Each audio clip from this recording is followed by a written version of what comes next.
आदरणीय अध्यक्ष जी, इस सदन में बैठे हुए प्रत्येक व्यक्ति की जिम्मेदारी है कि वो भारत के युवाओं के सपनों को, उनकी महत्वाकांक्षाओं को, उनकी आशा अपेक्षा के मुताबिक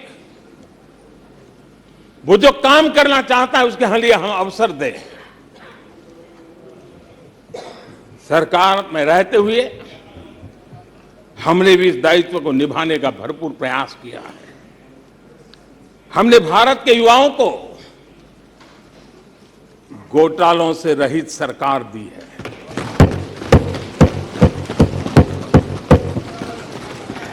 हमने भारत के युवाओं को, आज के हमारे प्रोफेशनल्स को खुले आसमान में उड़ने के लिए हौसला दिया है, अवसर दिया है।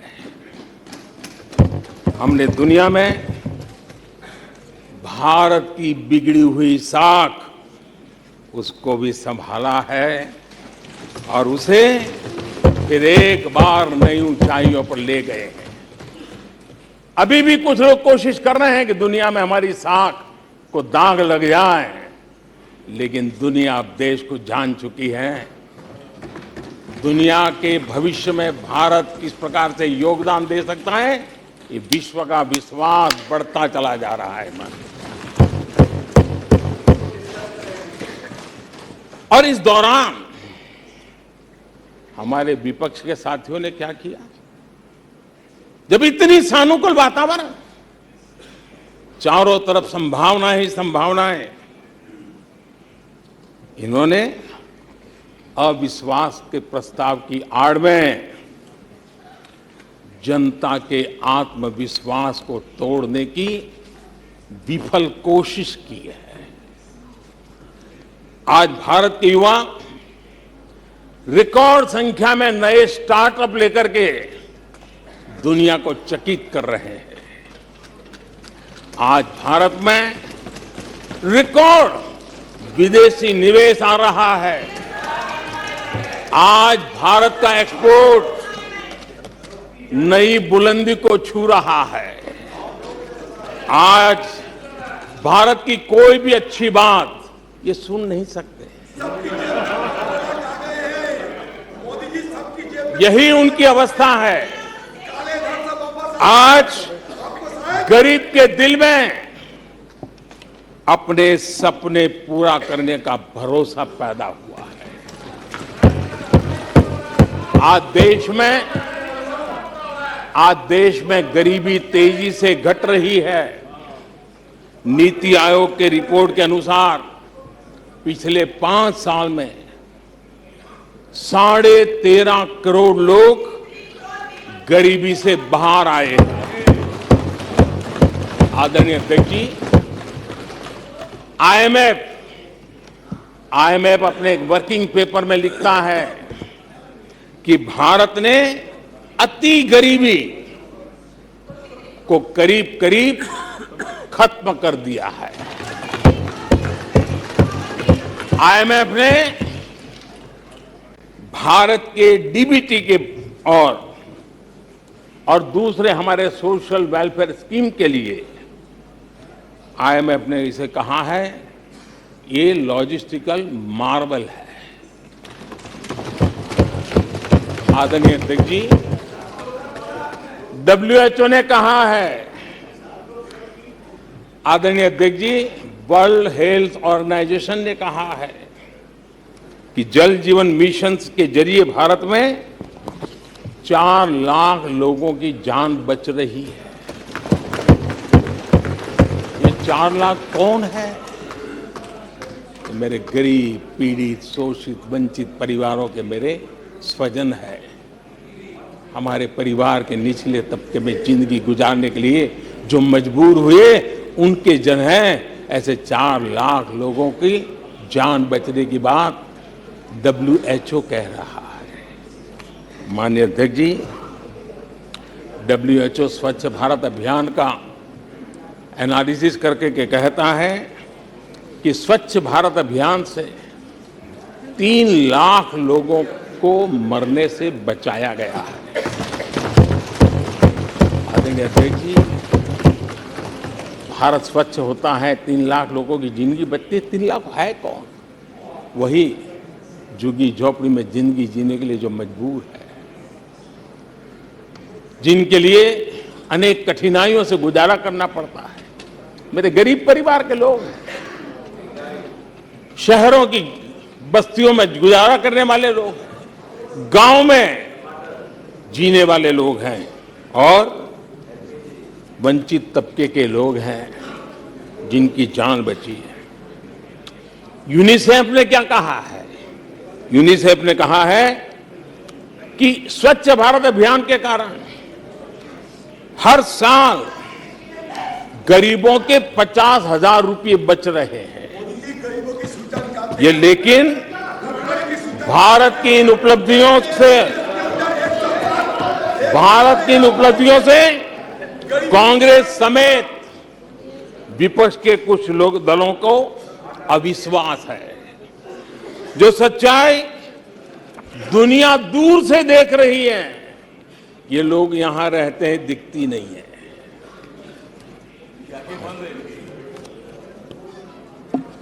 आदरणीय अध्यक्ष जी,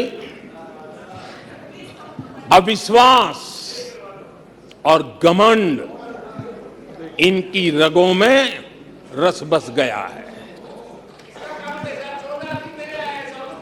वे जनता के विश्वास को कभी देख नहीं पाते हैं। अब ये जो शुतुरमुर्ग अप्रोच है, इसके लिए तो देश क्या कर सकता है? आदरणीय अध्यक्ष जी, जो पुरानी सोच वाले लोग रहते हैं, वो उस सोच से सहमत नहीं,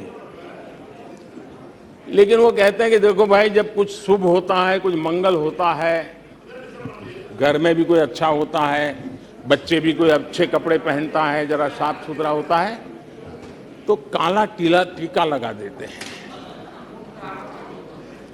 आज देश का जो मंगल हो रहा है चारों तरफ, देश की जो चारों तरफ वाहवाही हो रही है, देश का जो जय जयकार हो रहा है, तो मैं आपका धन्यवाद करता हूं कि काले टीके के रूप में, काले कपड़े में आकर के सदन में आकर के आपने इस मंगल को भी सुरक्षित करने का काम किया है। इसके लिए भी मैं आपका धन्यवाद करता हूं।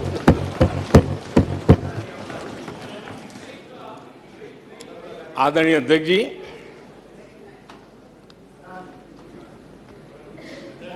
पिछले 3 दिन से भी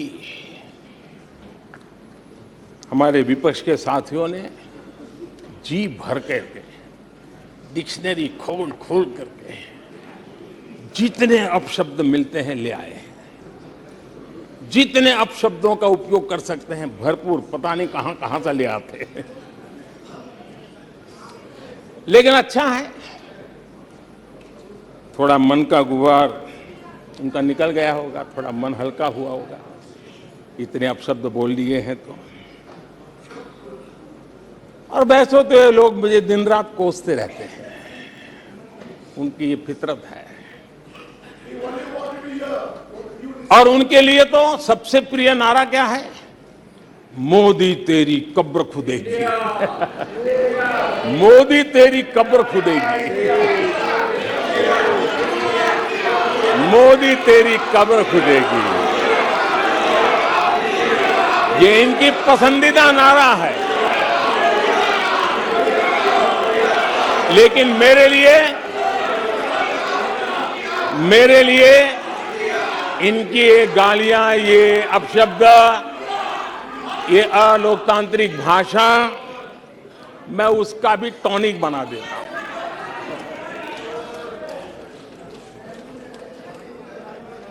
और ये ऐसा क्यों करते हैं और ये क्यों होता है? आज मैं सदन में कुछ सीक्रेट बताना चाहता हूं। मेरा पक्का विश्वास हो गया है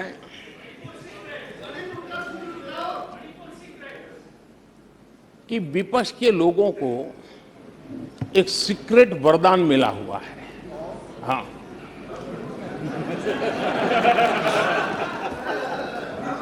सीक्रेट वरदान मिला हुआ है जी। और वरदान ये कि ये लोग जिसका बुरा चाहेंगे उसका भलाई ही होगा।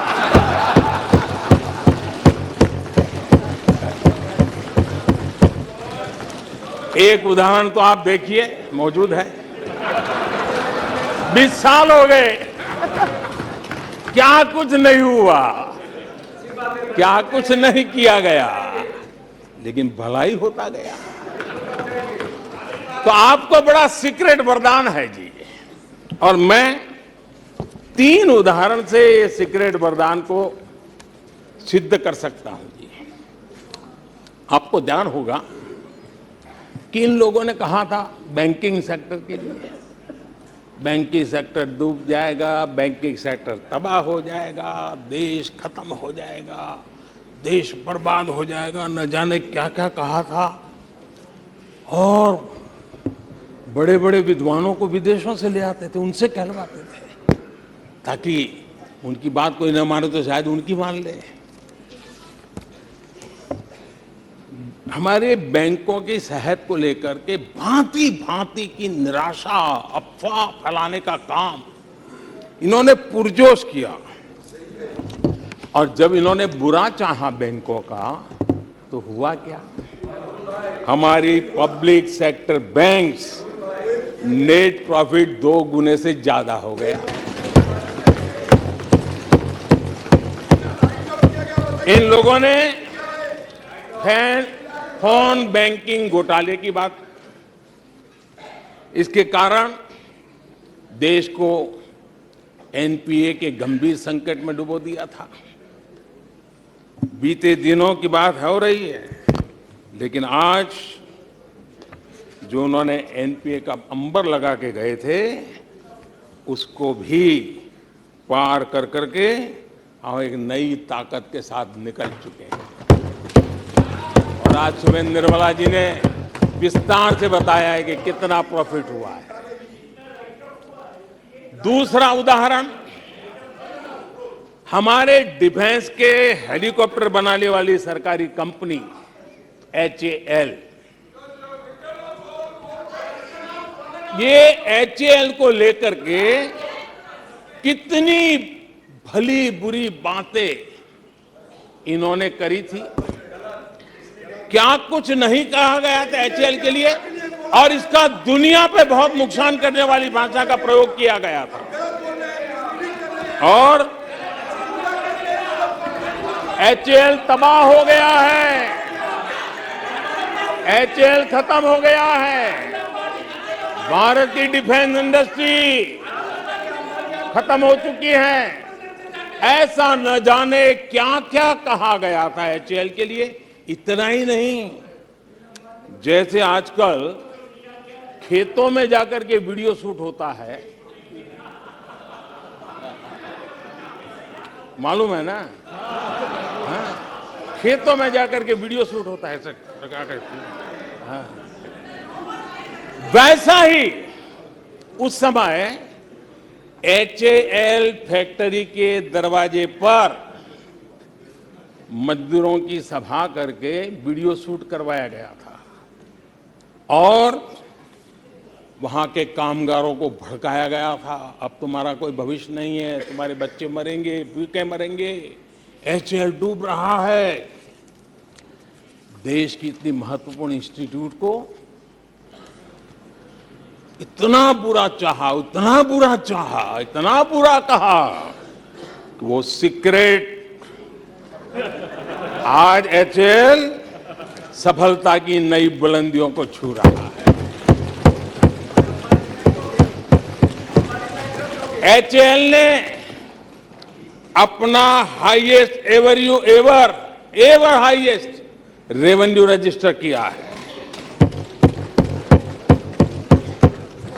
इनके जी भर करके गंभीर आरोपों के बावजूद भी, वहां के कामदारों को, वहां के कर्मचारियों को उकसाने की भरपूर कोशिश के बावजूद भी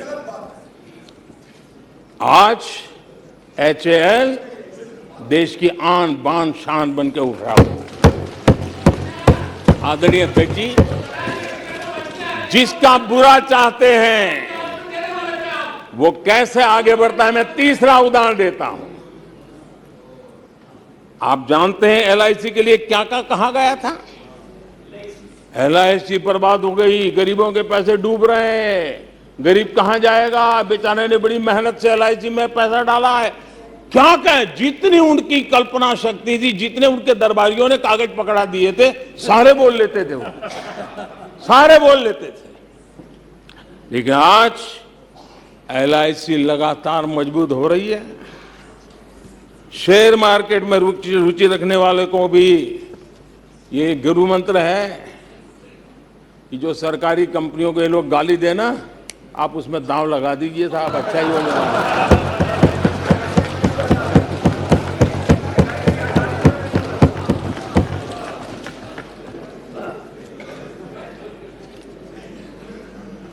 आदरणीय अध्यक्ष जी, ये लोग देश की जिन संस्थाओं की मृत्यु की घोषणा करते हैं, उन संस्थाओं का भाग्य चमक जाता है। और मुझे विश्वास है कि ये जैसे देश को कोसते हैं, लोकतंत्र को कोसते हैं, मेरा पक्का विश्वास है देश भी मजबूत होने वाला है, लोकतंत्र भी मजबूत होने वाला है, और हम तो होने ही वाले हैं। आदरणीय अध्यक्ष जी, ये वो लोग हैं जिन्हें देश के सामर्थ्य पर विश्वास नहीं। इन लोगों को देश के परिश्रम पर विश्वास नहीं है, देश के पराक्रम पर विश्वास नहीं है। कुछ दिन पहले मैंने कहा था कि हमारी सरकार के अगले टर्म में, तीसरे टर्म में, भारत दुनिया की तीसरी टॉप अर्थव्यवस्था बनेगा।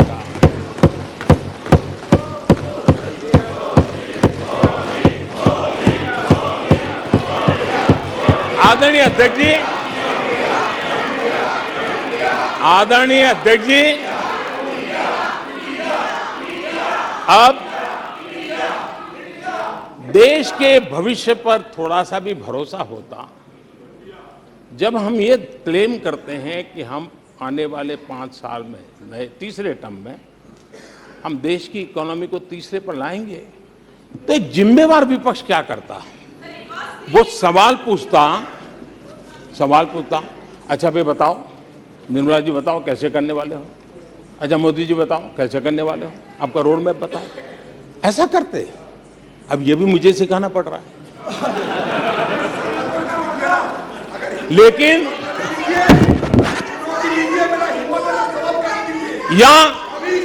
या वो कुछ सुझाव दे सकते थे, ये कुछ सुझाव दे सकते थे, या फिर कहते हम चुनाव में जनता के बीच जाकर के बताएंगे कि ये तीसरे की बात करते हैं, हम तो 1 नंबर पे लेके आएंगे, और ऐसे ऐसे लेके कुछ तो करते यार। लेकिन हमारे विपक्ष की त्रासदी ये है, और उनके राजनीतिक विमर्श पर गौर कीजिए। कांग्रेस के लोग क्या कह रहे हैं? अब देखिए कितना कल्पना दारिद्र्य है। इतने सालों तक सत्ता में रहने के बाद भी क्या अनुभवताहीन बातें सुनने को मिल रही है जी। क्या कहते हैं ये कहते हैं इस लक्ष्य तक पहुंचने कुछ करने की जरूरत नहीं, ऐसे ही होने वाला है तीसरे नंबर पे। बताओ, मुझे लगता है कि इसी सोच के कारण वो सोते रहे इतने सालों तक, तो अपने आप होने वाला है। वो कहते हैं बिना कुछ किए तीसरे पहुंच जाएंगे, और कांग्रेस की माने अगर सब कुछ अपने आप ही हो जाने वाला है, इसका मतलब है कांग्रेस के पास न नीति है, न नीयत है, न विजन है, न वैश्विक अर्थव्यवस्था की समझ है, और न ही भारत के अर्थ जगत के ताकत का पता है। और इसलिए सोए सोए सब हो जाएगा, यही एक आदरणीय अध्यक्ष जी, ये वजह है कि कांग्रेस के शासन में भारत गरीबी और गरीबी को बढ़ाता गया। 1991 में देश कंगाल होने की स्थिति में था। कांग्रेस के शासनकाल में अर्थव्यवस्था दुनिया के क्रम में 10, 11, 12 इसके बीच में झोले खाती थी, झूलती रही थी। लेकिन 2014 के बाद भारत ने टॉप 5 में अपनी जगह बना ली।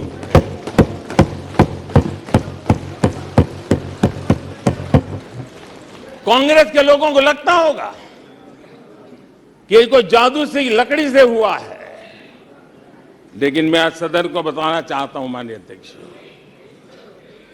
रिफॉर्म, परफॉर्म एंड ट्रांसफॉर्म एक निश्चित आयोजन, प्लानिंग और कठोर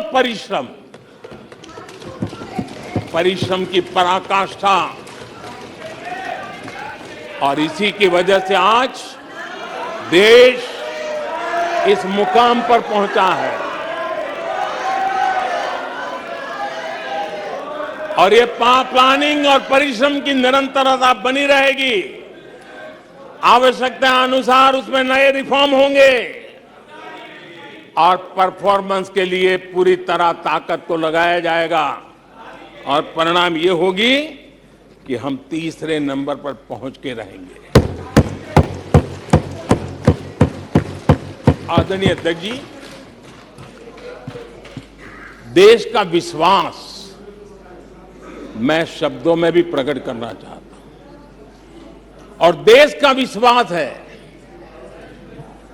कि 2028 में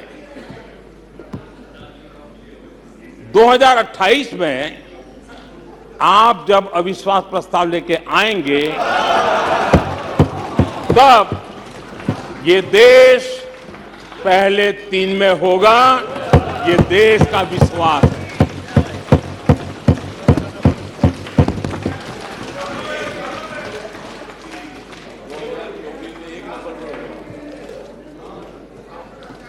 आदरणीय अध्यक्ष जी, हमारे विपक्ष के मित्रों के फितरत में ही अविश्वास भरा पड़ा है। हमने लाल किले से स्वच्छ भारत अभियान का आह्वान किया, लेकिन उन्होंने हमेशा अविश्वास जताया। कैसे हो सकता है? गांधी जी भी आके गए, करके कह के गए, क्या हुआ? अब स्वच्छता कैसे हो सकती है? अविश्वास से भरी हुई इनकी सोच है।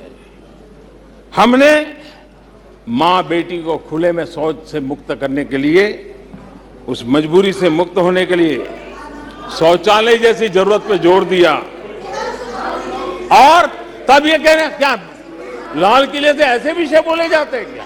क्या ये देश की प्राथमिकता होती है क्या? हमने जब जनधन खाते खोलने की बात की, तब भी यही बात निराशा की। क्या होता है जनधन खाता? उनके हाथ में पैसे कहां है? उनका जेब में क्या पड़ा है? क्या लेके आएंगे? क्या करेंगे? हमने योग की बात की, हमने आयुर्वेद की बात की, हमने उसको बढ़ावा देने की बात की, तो उसका भी मखौल उड़ाया गया। हमने स्टार्टअप इंडिया की चर्चा की, तो उन्होंने उसके लिए भी निराशा फैलाई। स्टार्टअप तो कुछ हो ही नहीं सकता है। हमने डिजिटल इंडिया की बात कही, तो बड़े बड़े विद्वान लोगों ने क्या भाषण किए। हिंदुस्तान के लोग तो अनपढ़ है, हिंदुस्तान के मोबाइल चलाना भी नहीं आता है, हिंदुस्तान के लोग कहां से डिजिटल करेंगे? आज डिजिटल इंडिया, देश आगे है। हमने मेक इन इंडिया की बात कही, जहां गए वहां मेक इन इंडिया का मजाक उड़ाया, जहां गए वहां मेक इन इंडिया का मजाक उड़ाया। आदरणीय अध्यक्ष जी,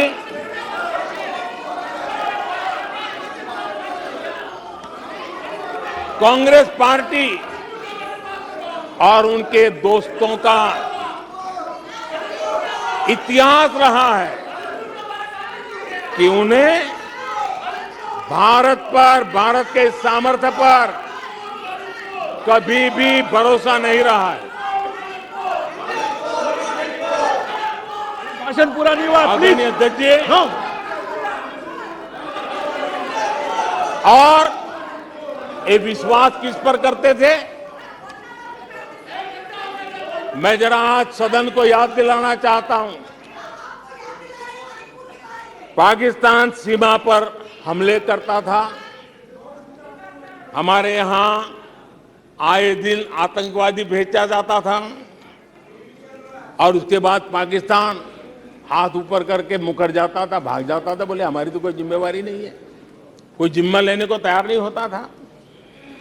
और इनका पाकिस्तान से ऐसा प्रेम था कि वो तुरंत पाकिस्तान की बातों पर विश्वास कर लेते थे। पाकिस्तान कहता था कि आतंकी हमले होते रहेंगे और बातचीत भी होती रहेगी। इन्हें यहां तक कहते हुए पाकिस्तान कह रहा है तो सही कहता होगा, ये इनकी सोच रही है।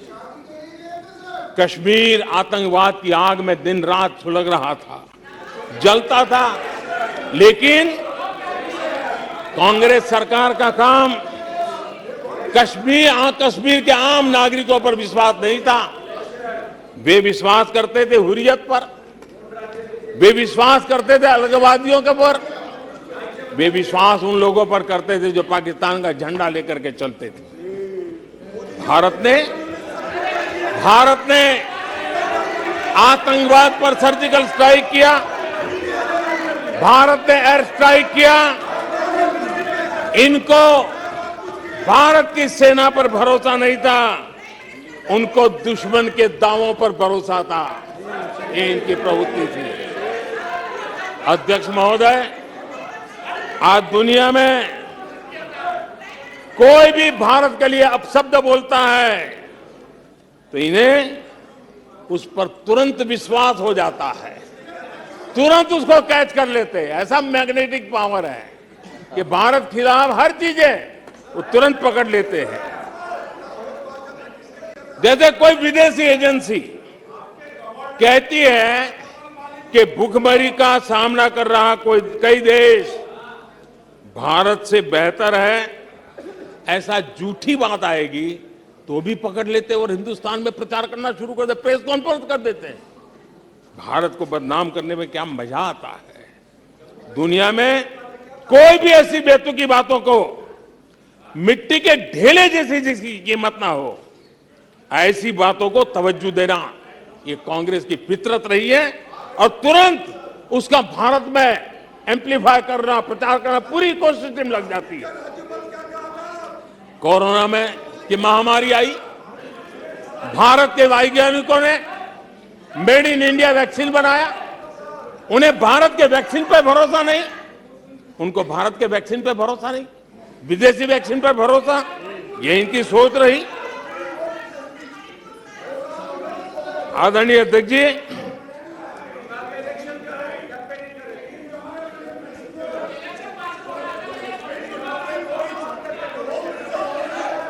देश के कोटि कोटि नागरिकों ने भारत के वैक्सीन पर विश्वास जताया।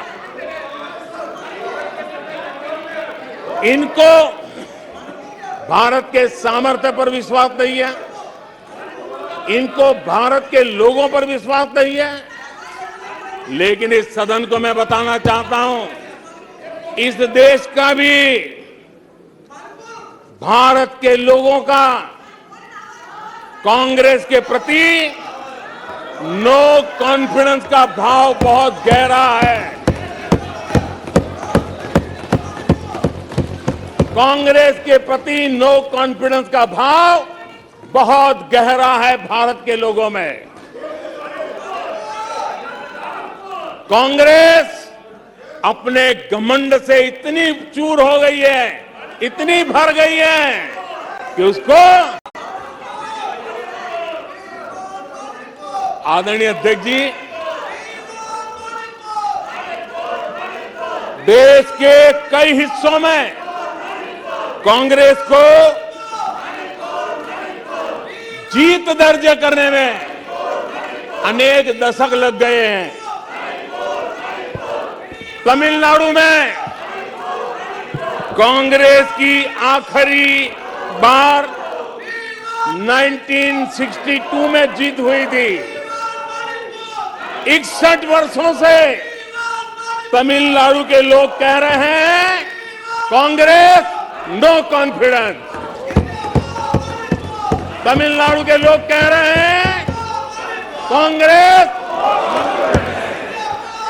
पश्चिम बंगाल में उन्हें आखिरी बार जीत 1972 में मिली थी। पश्चिम बंगाल के लोग 51 सालों से कह रहे हैं कांग्रेस कांग्रेस। उत्तर प्रदेश और बिहार और गुजरात कांग्रेस आखिरी 1985 में जीती थी।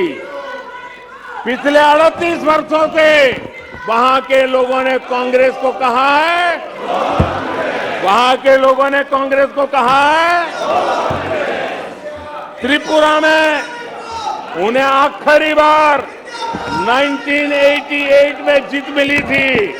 35 वर्षों से त्रिपुरा के लोग कांग्रेस को कह रहे हैं कांग्रेस कांग्रेस। ओडिशा में कांग्रेस को आखिरी बार 1995 में जीत नसीब हुई थी। यानी ओडिशा में भी 28 वर्षों से कांग्रेस को एक ही जवाब दे रहा है। उड़ीसा कह रहा है नो कॉन्फिडेंस कांग्रेस। माननीय प्रधानमंत्री